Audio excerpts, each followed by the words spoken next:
Lisa Broyles with Way Too Health MD, and tonight you're going to learn how to make kombucha. This is one of my favorite summer drinks, so healthy, so refreshing. If you're looking for a great source of probiotics, kombucha is it.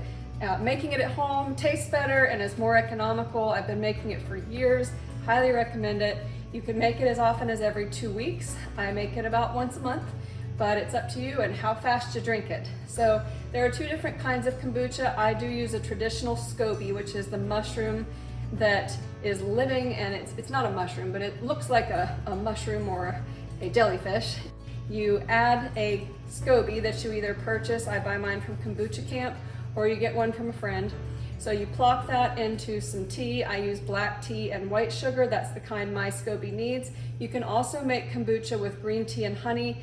I have tried that, but I don't really find the flavor as appealing. It has a flatter taste, I think, compared to the black tea and white sugar, which are used up by the bacteria in the scoby and converted into probiotics, phytonutrients, antioxidants, just absolutely packed with vitamins. This was the secret elixir of the Chinese emperors thousands of years ago. It is considered a longevity drink. So earlier today I did make my tea. So I do 2 gallons worth at a time.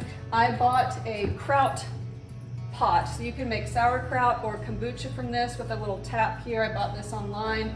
And you can use cheesecloth or an old t-shirt to put on top and some kind of rubber band. I think this might have been one of my daughter's headbands at one point. So your proportions, I do 2 gallons, but just to help you remember, 1 gallon or 16 cups of water makes a gallon of kombucha. This size container takes about 2 gallons. So I do 32 cups of water. I boil 32 cups of water, and then I add a baggie, which I've made myself, of black tea. And I used a loose leaf summer peach here that I really love the flavor of. This is a loose leaf summer peach that I purchased from a local tea shop here in town.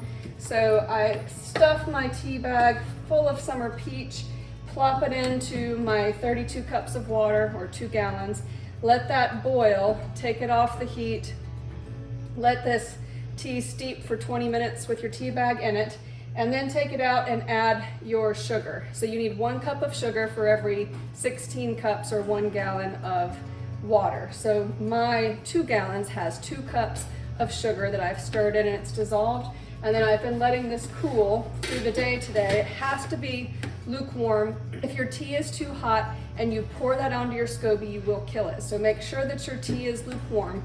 So I'm at the bottling phase now. So I have these glass bottles. These are wonderful because they're recyclable, no waste.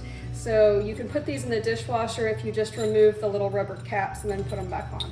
So what I do is I put a raspberry in every bottle. The raspberry is the secret to your carbonation, okay? 1 organic raspberry, and then I take a juice. Now I really like doing a mixture of blueberry with either pomegranate or tart cherry. So what I do is 1/4 of a cup of each juice. So I do 1/4 of a cup of blueberry, then 1/4 of a cup of tart cherry, or pomegranate, like I said. And then you add your tea. So I'm adding my raspberry to this one. Okay, so I'm gonna add my tea here. So this scoby has had tea in it for about a month now, and I'm just going to pour that into here. Get my raspberry down, there we go. Okay. So you're adding your tea to your juice, and you want to leave a little bit of room at the top for it to carbonate, or your bottle might explode.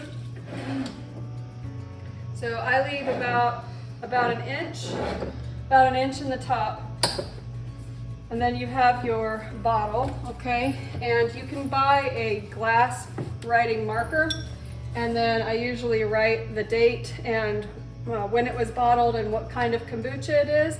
And then I put these in the tub in the bathroom because once in a while they've exploded on me and it's not fun to have juice and glass everywhere. So the tub is a great place to let your kombucha carbonate for 2 weeks. Some people only like to carbonate it for 7 days. You might want to experiment with that. I prefer a little bit more vinegary flavor that's not very sweet. So the longer that you leave it bottled, the more carbonated and the more acidic tasting, the more vinegary it's going to be. Okay, 10 days is a happy medium. Do not go over 14 days, your bottles will probably explode. After the 10 to 14 days, you're just gonna put them in the fridge until you want to drink them, okay? Very simple. And I also like one other juice. This is antioxidant force. This is really good for bladder health, prostate health. So is the tart cherry and the blueberry. These juices have no added sugar. These are perfect. So you can also do the same thing with antioxidant force, where you do just actually a 1/4 cup of this juice and then fill the rest of your bottle with your tea. So once you have filled your bottles and your tea is down to about 2 inches from the bottom of your container, you want to stop.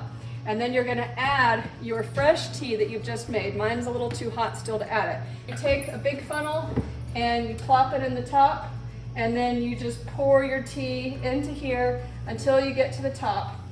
Final secret, sometimes I've had batches that got mold and I had to throw them out.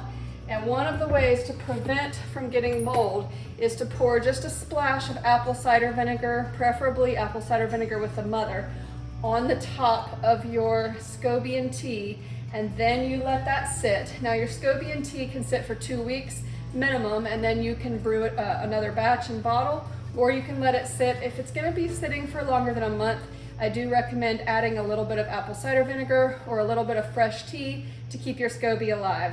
Thank you and happy brewing. Thank you very much.